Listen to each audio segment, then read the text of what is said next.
La crise sanitaire et les confinements à répétition ont de lourdes conséquences sur le moral des ados. 3 jeunes sur 10 déclarent dans un récent sondage Ipsos avoir déjà eu des idées suicidaires ou songé à se mutiler. Et des appels au secours face au manque de relations sociales à un âge clé dans la construction de sa personnalité. Une situation alarmante pour les professionnels de santé. On en parle dans un instant avec notre invité. D'abord, ces témoignages recueillis par Thibaut Grouel et Olivier Prax à Bordeaux. Loin des cours des collèges et lycées où la vie reprend presque normalement, certains jeunes sont comme coupés du monde. Depuis plusieurs mois, cette mère de famille est complètement démunie.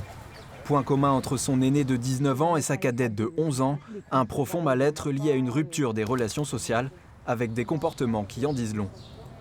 Il y en a une qui pleure beaucoup, qui en a marre. Il y a une sorte de stress de ne pas pouvoir sortir. Ce manque de liberté est énorme. Et l'autre, elle est enfermée sur des réseaux sociaux, sur cette horreur de TikTok qui est une calamité. Elle explose à l'école et à la maison, elle est complètement enfermée. Léa et Zoé sont loin d'être des cas isolés. À la maison des adolescents de Gironde, les admissions explosent, plus 70%, avec très souvent un phénomène de bascule. C'est comme ça. Désormais, ça concerne encore plus de jeunes que d'habitude. Comme si finalement tout ce qui faisait sécurité et qui retenait des situations un peu limites, n'était plus là. Que ce soit la famille, que ce soit l'école, que ce soit le lien social avec le copain qu'on voit, etc. Et tous ces filets de sécurité, là, ils sont délités. La répétition des confinements a entraîné une véritable vague à l'automne. Au centre hospitalier Charles Perrins, 40% des jeunes patients n'avaient jamais consulté en psychiatrie. Souvent âgés de 11 à 16 ans, ils sont admis ici pour des comportements extrêmes, une forme d'appel au secours.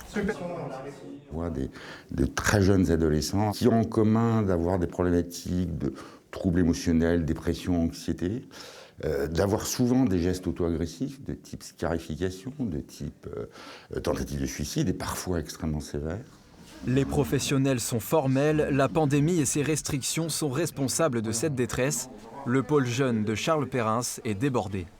On a dû pousser les murs au niveau de l'hôpital Charles Perrins en collaboration avec le CHU de Bordeaux pour pouvoir les accueillir, puisque, je vous donne un ordre de grandeur, on a aujourd'hui 50 lits de pédopsychiatrie sur l'agglomération bordelaise et aujourd'hui on a quasiment 70 à 80 enfants hospitalisés en permanence sur nos différents établissements.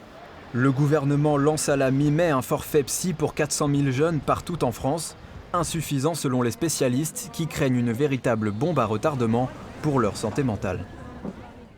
Alors quelles sont les perspectives face à ce constat alarmant? Quelles solutions pour prévenir un passage à l'acte alors que 40% des 18-24 ans disent ressentir un trouble anxieux généralisé? On en parle avec le docteur Charles-Henri Martin. Bonsoir, merci d'être avec nous. Bonsoir.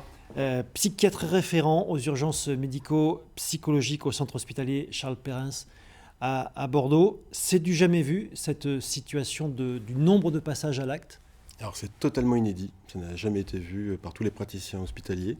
Effectivement, les flux sont jusqu'à x2 par période et tout ça a commencé clairement depuis à peu près le mois d'octobre, qualitativement, puis après quantitativement. Il y a un phénomène de débordement en termes des besoins depuis à peu près 2-3 mois là, actuellement.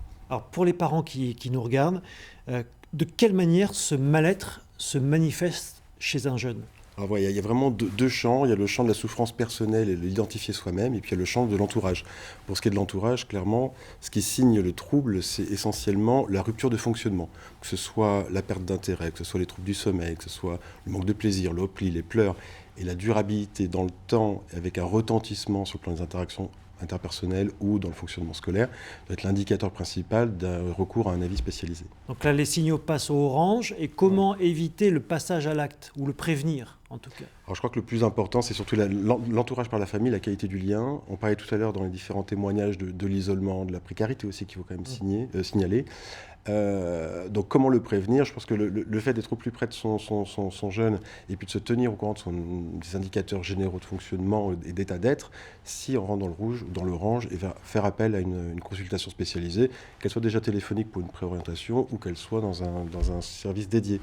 Par exemple, nos collègues de pédopsychiatrie ont mis en place des créneaux d'urgence sur chacun des centres médico-psychologiques pour enfants et adolescents dans le territoire de la Gironde, un petit peu partout. Il y a des créneaux spéciaux pour les situations d'urgence. Sans compter, quand on rentre vraiment dans le rouge et qu'il y a l'expression d'idéation suicidaire, là, il faut faire appel immédiatement à un avis spécialisé, une consultation spécialisée en urgence. Ça veut dire que le dispositif de 10 séances gratuites là, qui a été initié par le gouvernement, ça peut être une aide, éviter un drame, ou c'est pas suffisant ? Alors, disons que ça vient en complément. Donc là, c'est des consultations de psychologues en libre accès. Donc ça peut être intéressant. Mais je crois vraiment quand on rentre dans la question du risque suicidaire, pour être très clair, soit parce qu'il y a des actes d'automutilation, soit parce qu'il y a un dysfonctionnement qui est majeur, une rupture majeure, ou qu'il y a l'expression d'idées suicidaires. Là, c'est avant tout le médecin généraliste, mais aussi les urgences psychiatriques. Alors soit à l'hôpital des enfants pour les moins de 15 ans, soit au CECOP, qui est le service d'accueil d'urgence de Charles Perrin, pour les plus de 15 ans. Mais là, il faut un avis spécialisé et rapide. On disait dans le reportage que c'est une bombe à retardement, cette situation. Pourquoi ?